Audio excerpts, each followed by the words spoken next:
오늘 함께 보실 하나님의 말씀은 신약성경 요한복음 14장 7절로 9절 말씀입니다.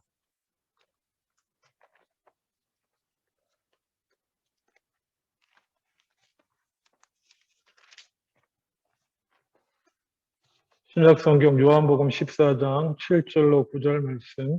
제가 가진 성경으로는 신약성경 172페이지입니다.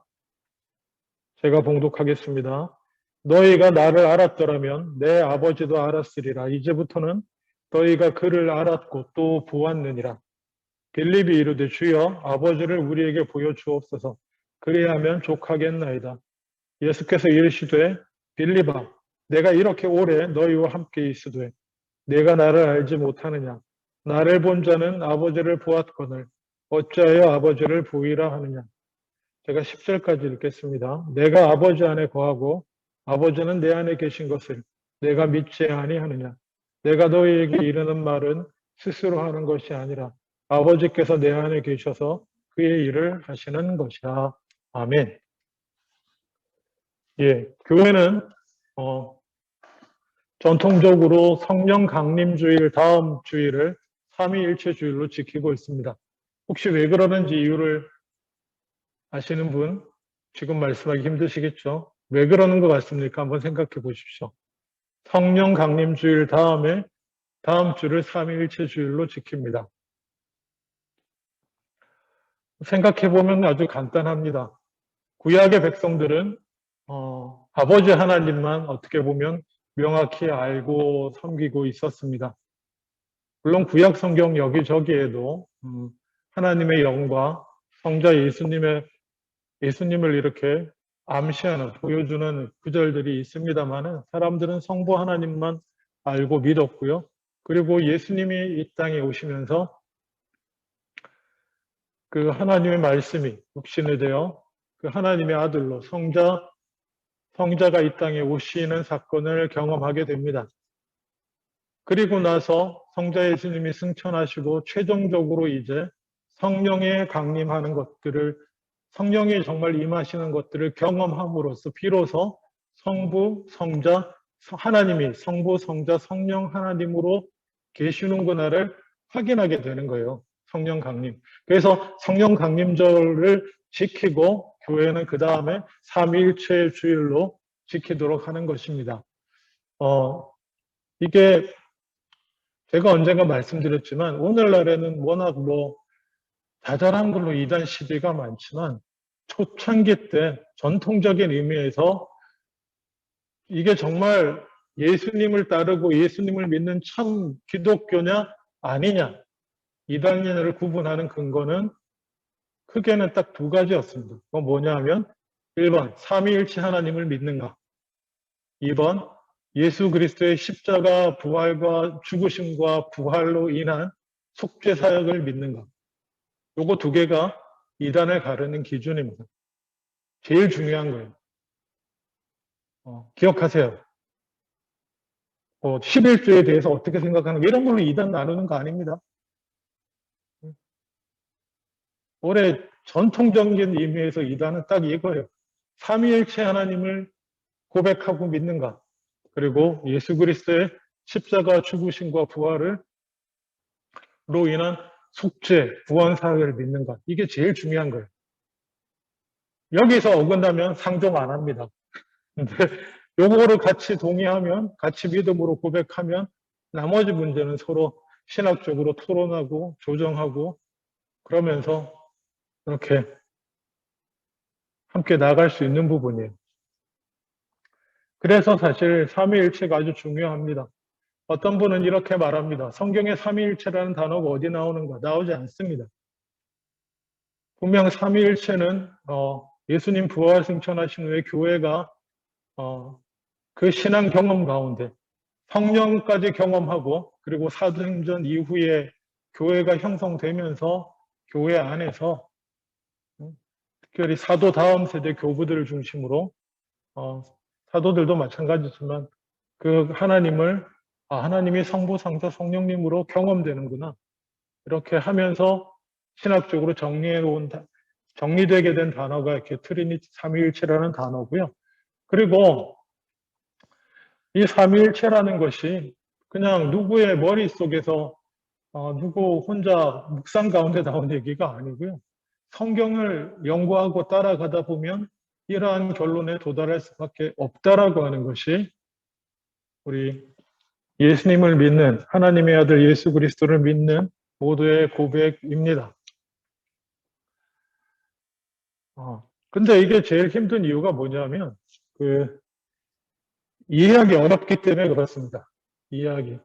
한 분 하나님이신데 어떻게 또 세 분이냐 막 이런. 그래서 항상 삼위일체 얘기하면 고민거리고, 특히 이렇게 신학을 하시는 분, 또 이렇게 성경을 가르치는 분들이 옛날부터 이걸 어떻게 쉽게 설명할까로 고민을 많이 해왔었습니다. 언젠가 제가 말씀드렸는데 기억하실지 모르겠습니다. 삼위일체 하나님을 고백하는 이유는 우리가 이해돼서가 아니고요. 그냥 우리 가운데 그렇게 하나님이 자신을 드러내 보여주셨기 때문에 그렇습니다. 그리고 또 그래서 하이델베르그 신앙고백 교리문답 25문에는 성부께서 성자를 통하여 성령 안에서 일하신다는 것을 믿는다. 하나님은 한 분이신데 삼위를 말하는 이유는 하나님께서 자신을 그의 말씀에 그렇게 계시하셨기 때문이다. 이게 우리의 신앙 고백이에요.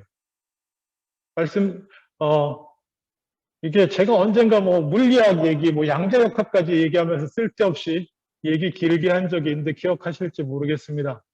우리의 말은 표현하는데 한계가 있습니다. 양자역학이라고 하는 지금 새롭게 발견된 물리학적 사실조차도 말이 없어서 표현할 수가 없어요. 물질이 됐다가 에너지가 됐다가 손에 잡히고 눈에 잡히는 물질이 됐다가 그냥 그거는 물질이 없어지고 그 자체가 에너지가 됐다가 어느 순간에 다시 물질이 돼요. 표현을 못해요. 말이 없어요. 마찬가지입니다. 눈앞에 있는 사실에 대해서 우리는 말로 다 표현할 수가 없고, 제가 그래서 맨날 옛날 대학 학부 시절에 교양 철학 선생님 말씀을 인용해서 맨날 하는 얘기가 존재는 말보다 큽니다. 존재하고 있는 존재 자체는 우리의 말보다 항상 커요. 우리의 말은 존재하고 있는 모든 것들을 다 표현하지 못해요. 근데 우리는 자꾸 말에 갇혀요. 말에 갇혀요. 근데 학문이라는 게 뭡니까? 말이거든요. 뭔가 그냥 있는 사실을 말로 이렇게 조리 있게 쭉 정리하면 그게 학문이에요. 그게 공부고. 근데 말을 넘어서는 거는 답이 없어요. 그래서 그거 가지고 얘기가 많지만 부활도 그렇고 우리 경험 속에 없었던 것들은 말로 표현이 안 됩니다. 새로운 단어를 갖다 붙여야 돼요. 새로운 단어를 만들어내야 돼요. 그래서 우리 눈앞에 펼쳐진 새로운 사실에 대해서 새로운 단어를 만든 것이 삼위일체라고 하는 단어인 겁니다. 표현이 안 되니까. 표현이 안 되니까. 근데 경험은 되고.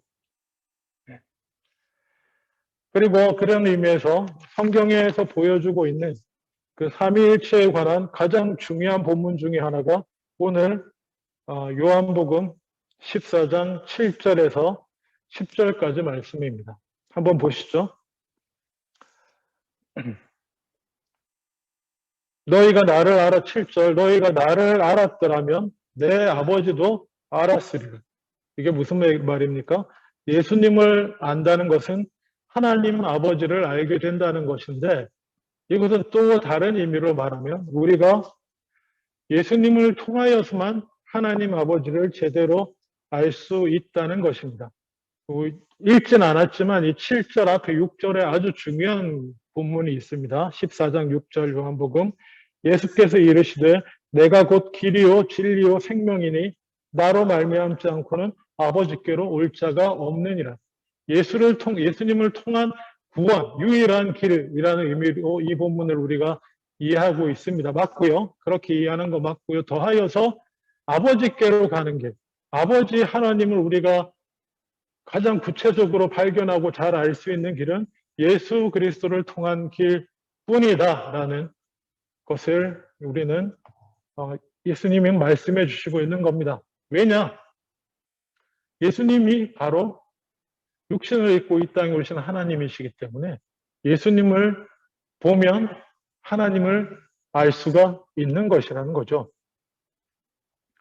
이제부터는 너희가 제가 이렇게 7절 후반절 너희가 그를 알았고 또 보았느니라.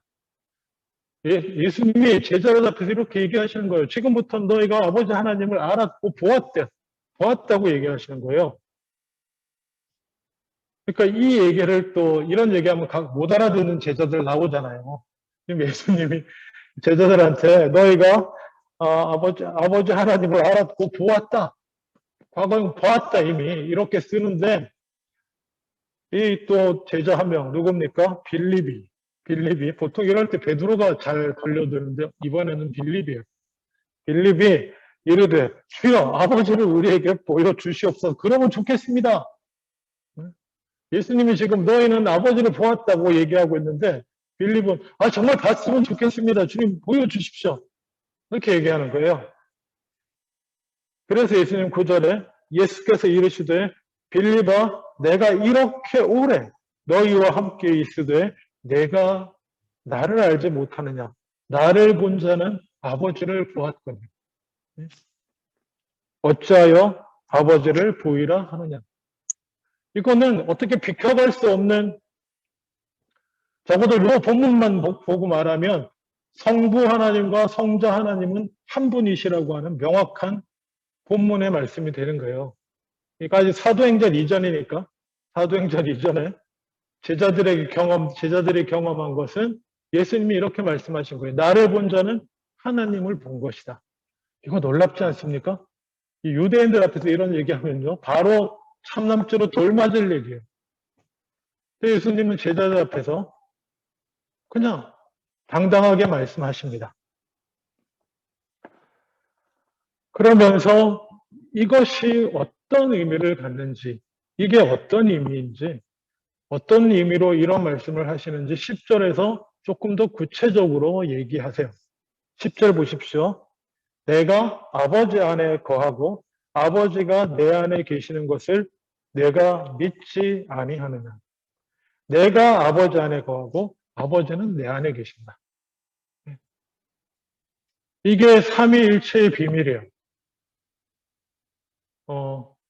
셋이면서 하나, 물론 이제 나중에 성령님도 예수 그리스도 이름으로 보내주는 또 다른 보혜사 성령님도 여기에 해당되는데, 아버지 안에, 내가 아버지 안에, 아버지가 내 안에. 이거 아주 중요한 얘기입니다. 참고로, 이건 기억해 두시고, 참고로, 구약에서부터 사실은 삼위일체는 드러나고 있습니다. 창세기 1장 1절부터 드러나죠. 그렇죠? 창세기 1장 1절부터 제가 읽겠습니다. 1장 2절에 1절부터 2절까지 읽겠습니다. 태초에 하나님이 천지를 창조하시니라. 땅이 혼돈하고 공허하며 흑암이 깊음 위에 있고 하나님의 영은 수면에 운행하신다. 창조하시는 하나님이 있고요. 그리고 하나님의 영이라는 표현을 원어적으로 따지고 들어가면 이렇게 바람이라는 의미예요. 성령은 다 바람이라는 의미로 이미지로 사용되고 있어요. 신약에서나 구약에서나 그 하나님의 영이 등장하죠. 그리고 또 창세기 1장 26절에는 하나님이 이르시되 우리의 형상을 따라 우리의 모양대로 우리가 사람을 만들자. 하나님께서 자신을 복수로 지칭하고 있는 것. 그리고 또 잠언에 보시면 잠언 8장 22절에 보시면 여호와께서 그 조화의 시작 곧 태초에 일하시기 전에 나를 가지셨으며 만세 전부터 태초부터 땅이 생기기 전부터 내가 세움을 받았나니. 여기서 나가 지칭하는 게 뭐겠습니까? 직접적으로는 지혜를 가리켜요. 지혜. 직접적으로는 지혜인데 하나님의 지혜가 로고스예요. 하나님의 지혜가 요한복음의 표현을 빌리면 로고스고 하나님의 말씀이에요. 태초에 말씀이 계시나 그 말씀이 하나님과 함께 계셨고 잠언 8장 22절 얘기예요. 여호와께서 그 조화의 시작 태초에 일하시기 전에 나를 가지셨고 그러니까 구약에 이미 성자 예수님, 말씀 로고스로서 지혜로서 하나님의 말씀으로서 태초부터 함께 하시는 성자에 관한 구절이 구약에도 나타나는 것입니다.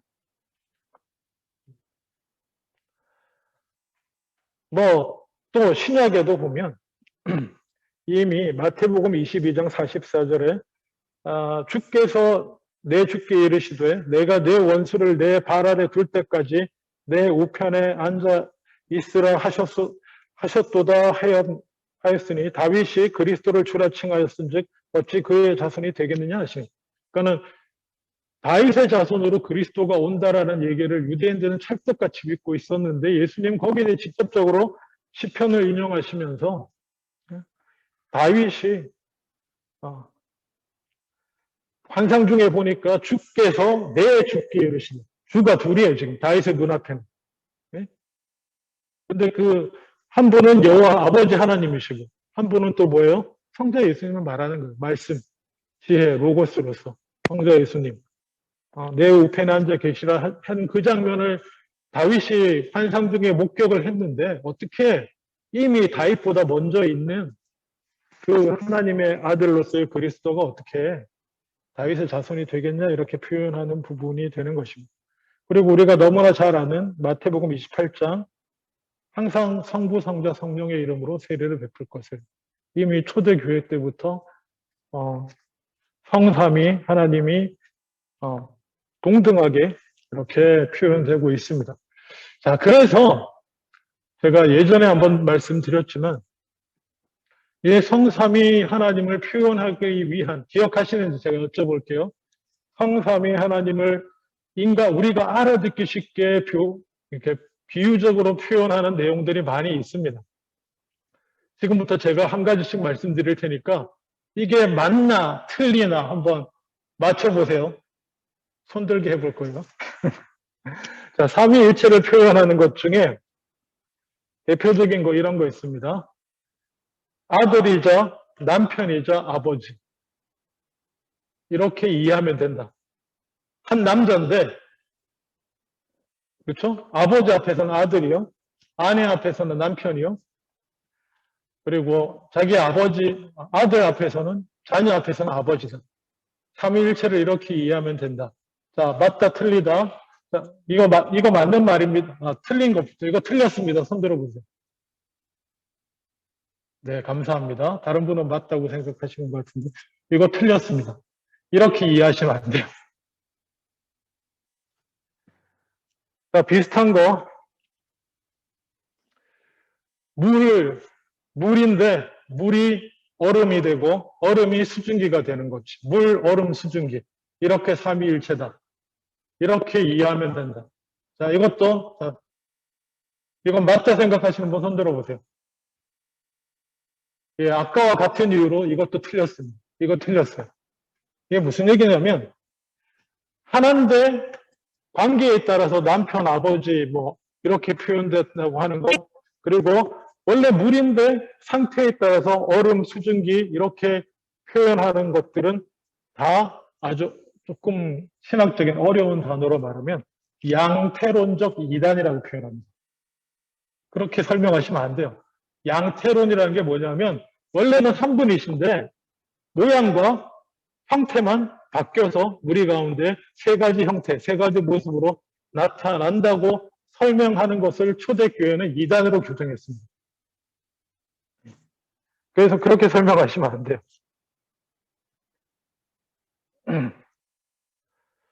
그래서 참 어렵습니다. 그러니까는 이게 아들, 남편, 아버지로 표현하는 것도 결국에는 그냥 그 유대교나 이슬람에서 주장하는 일신론의 형태일 뿐이고요. 그래서 할 수 없이 이렇게 표현하는 경우도 있었습니다. 새 횃불이 하나 뭉쳐놓으면 한 횃불이 되잖아요. 그죠? 요 정도까지는 허용. 이것도 완전한 비유는 아니지만, 물, 얼음, 수증기보다는 좋은 비유고, 아들, 남편, 아버지보다는 좋은 비유로 이해하시면 됩니다. 원래 세 개의 횃불이지만, 하나로 놓을 수 있잖아요. 그걸 또 하나로 보면 또 하나의 불이 될 수 있는 이런 것. 그리고 요즘 들어 요즘 들어라고 하기도 그렇지만 이렇게 또 가장 괜찮은 비유 중에 하나는 뭐냐면 세 사람이 손잡고 춤추는 것입니다. 세 사람이 손을 잡고 만약에 강강수월래를 하면 그것이 일종의 삼위일체의 비유가 될 수 있습니다. 사람은 세 사람인데 춤은 한 춤을 추잖아요. 그렇죠? 세 사람이 동시에 같은 마음과 같은 뜻과 같은 의지로 그 강강수월래를 할 때 한번 생각해 보세요. 그것으로 표현하기도 합니다. 이것도 삼위일체 설명에 아까 말한 물이나 아버지 비유보다는 이게 훨씬 좋다. 그렇게 이해하시면서 요거를 조금 더 심화된 표현으로는 상호 통제한다는 뜻이 아니고요. 상호 서로 통하면서 함께 있음. 상호 통제라고 하는 단어를 신학적인 용어로 쓰기도 합니다. 그리고 또 사랑 안에서 서로 사랑함으로 성부, 성자, 성령 하나님이 하나 되심이라고 표현하기도 하는데요. 사실 이거보다 사실 가장 좋은 이해는 저는 이렇게 생각합니다. 아까 요한복음 14장 10절에서 읽은 내가 아버지 안에 거하고 아버지가 내 안에 거하시는 이게 상호 통제라고 하는 것일 수 있는데요. 서로 안에 거한다는 건데 이거 어디서 많이 들어본 말씀 아니세요? 예수님이 아버지 하나님과 자신을 표현할 때 내가 아버지 안에 거하고 아버지가 내 안에 거한다. 같은 요한복음 15장에 보시면 이렇게 표현하고 있습니다. 이 부분을 요한복음 15장 9절 이하 제가 읽어드릴게요. 한번 보세요. 아버지께서 나를 사랑하신 것 같이 나도 너희를 사랑하였으니 나의 사랑 안에 거하라. 내가 아버지의 계명을 지켜 그의 사랑 안에 거하는 것 같이 너희도 내 계명을 지키면 내 사랑 안에 거하리라. 자, 여기도 거한다는 얘기를 하고 있잖아요. 그죠? 거하는데 아까 요한복음 10장에는 그냥 내가 아버지가 내 안에 거한다라고 이렇게 표현하고 있다고 한다면 요한복음 15장에는 사랑 안에 거한다라고 말하고 있습니다. 그렇죠? 아버지 안에 거하는데 어떻게? 아버지의 사랑 안에 거하는데 요한복음 10장에서 하나 더 추가된 게 있다면 10장보다 하나 더 추가된 게 있다면 뭐예요? 계명을 지킴으로 말씀을 지킴으로 그의 사랑 안에 거하게 된다. 내가 아버지 안에 이렇게 거하고 있으면서 아버지와 하나로 나를 보면 너희가 하나님을 본 것처럼 이렇게 되는 그 관계 속에 예수님께서는 지금 누구를 초대하고 있습니까? 제자들을 그 관계 속에 초대하는 거예요. 내가 아버지 안에 있잖아. 그리고 아버지가 내 안에 계시고 내가 아버지의 계명을 지킴으로 그의 안에 거하고 있다. 너희도 내 계명을 지키면 내 안에 거하게 될 것이고 그리고 곧 하나님 안에 거하게 된다. 이거 대단히 놀랍고 어떻게 보면 좀 위험할 수도 있는 말씀인데 되게 놀라운 구원의 말씀이에요. 우리가 구원받는다는 게 무엇입니까? 이 놀라운 하나님의 그 삼위일체, 근데 그것은 서로 사랑 안에 이루어지는 삼위일체 관계성 속에 우리도 그 말씀을 따름으로 사랑하라는 계명을 지킴으로 그리고 나중에 보면 예수님은 내 계명은 이것이니 이렇게 말씀하시잖아요. 십계명을 지켜라 이런 게 아니에요. 하나님 사랑하고 이웃 사랑하는 서로 사랑의 계명을 말씀하시고 너희도 내 말을 따라 지키면 그 사랑 안에 거하고 하나님 안에 거하고 또 뭡니까? 그 말씀은 성령의 형태로 또 우리 안에 거하시고 뭐 이렇게 이런 관계 속에 들어가는 거예요. 그래서 삼위일체 우리가 하나님을 삼위일체적으로 경험한다고 할 때 이 모든 것들이 그 안에 들어가 있는 거예요. 물론 또 우리의 구원이 이렇게 삼위일체적인 관계 속에 들어가는, 오늘 좀 어려운 부분이라 최대한 쉽게 말씀드리려고 합니다만은 그 하나님 예수님처럼 그냥 이렇게만 생각하세요. 우리 안에 누가 계십니까? 성령님이 계시죠. 그렇죠? 성령님이 계시고 성령은 또 어떻게 말씀을 깨닫게 하는 역사, 그리고 그 성령님은 또 말씀으로 이 땅에 오신, 말씀이 육신이 되어 이 땅에 오신 보혜사 예수님과 같은 또 다른 보혜사죠. 그렇죠? 그래서 그렇게 말씀을 지킴으로, 말씀이 우리 안에 들어오고 우리 안에 들어온 말씀을 지킴으로 우리는 하나님 안에 있게 되고 예수님 안에 있게 되고, 그런 영적인 그 관계 안에 우리가 들어가 있는 것, 이것이 구원이에요. 그 관계 안에 들어가 있는 것. 그리고 예수님은 15장에 보면 그거를 뭐로 비유하시냐면 포도나무와 가지, 그렇게 비유하시는 거예요. 그리고 그 관계 속에 들어 있을 때 뭡니까? 열매가 맺혀지는 거예요. 그 열매가 무슨 열매예요? 성령의 열매가. 왜냐? 그 관계를 엮어주고 있는 것이 성령이기 때문에 성령의 열매가 맺히는, 사랑과 희락과 화평과 인내와 자비와 양성과 충성과 온유와 절제,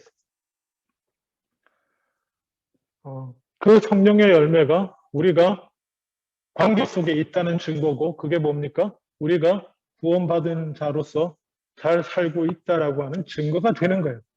굳이 구원의 증거를 꼽자고 한다면 사람이 판단할 수 없지만, 누가 구원받았나 안 받았나 인간이 판단할 수 없지만, 굳이 그래도 목회적 차원에서 우리가 가늠해 볼 수 있는 것이 있다고 한다면 저 사람이 열매 맺는 삶을 살고 있는가?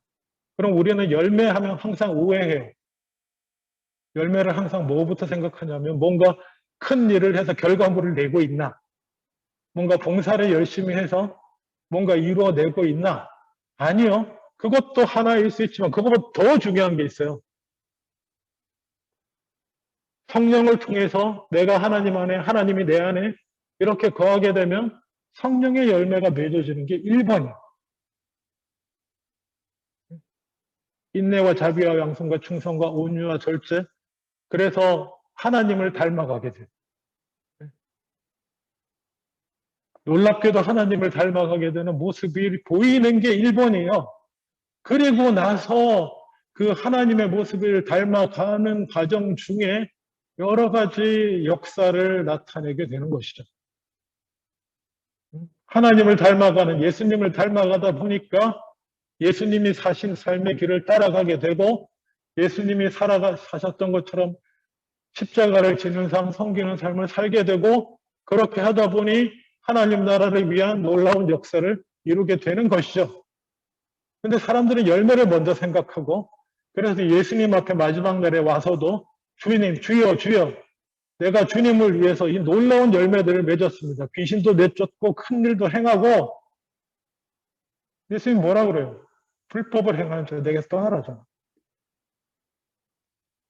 예수님 안에 거하지도 않고 하나님 안에 거하지도 않고 그 사랑 안에 거하지도 않고 그 가지가 나무에 그 줄기에 나무에 꼭 붙어 있는 것처럼 그렇게 붙어서 교제하는 중에 예수님을 닮아서 성령의 열매를 맺는 모습도 없으면서 이것도 하고 저것도 하고 했습니다. 아무 의미가 없다라는 거예요. 자, 삼위일체를 생각하면서 우리가 하나님과의 관계 속에 어떤 삼위일체적으로 그 삼위 성부, 성자, 성령 하나님이 맺어주신 그 사랑으로 하나 된 그 관계의 한쪽을 예수님이 우리를 위해 십자가를 지시고 죽으시고 우리 죄를 사해 주심으로 열어주시고, 그 안에 예수님 말씀하시길 내가 하나님 안에 이렇게 있는 것처럼 너희는 내 안에 이렇게 들어와라. 그 관계 가운데 우리가 들어가는 것이 구원이고, 그것만으로도 구원이고, 그것만으로도 영생인데, 이제 그 다음에 이제 이 땅 아직 회복되지 않는 뭐 세상과 뭐 여러 가지 복잡한 문제 거기 있지만, 일단 그것이 구원이라는 것들을 꼭 기억하실 수 있기를 주님의 이름으로 축원합니다. 그래서 삼위일체를 떠올릴 때마다 뭐 복잡한 뭐 이걸 어떻게 설명하나 이런 거 다 기억 안 하셔도 돼요. 그냥 마치 예수님이 하나님 안에, 하나님이 예수님 안에, 성령이 내 안에, 그래서 예수님이 내 안에, 그리고 그 말씀 따라 살 때 내가 하나님 안에, 내가 예수님 안에 있게 되는, 그래서 내가 변화되어 가는 그 경험, 그것이 삼위일체적인 경험이라는 것을 기억하시면 됩니다. 그것이 삼위일체의 믿음이에요. 기도하겠습니다.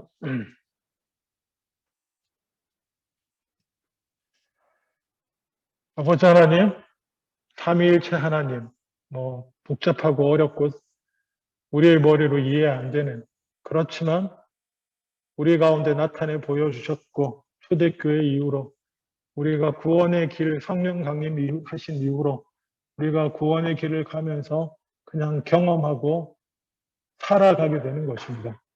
이 삼위일체 하나님을 믿음으로 고백하며 경험하고 경험하면서 구원의 길 가는 우리들 다 되게 하여 주시옵소서. 감사드리고 예수님 이름으로 기도합니다. 아멘.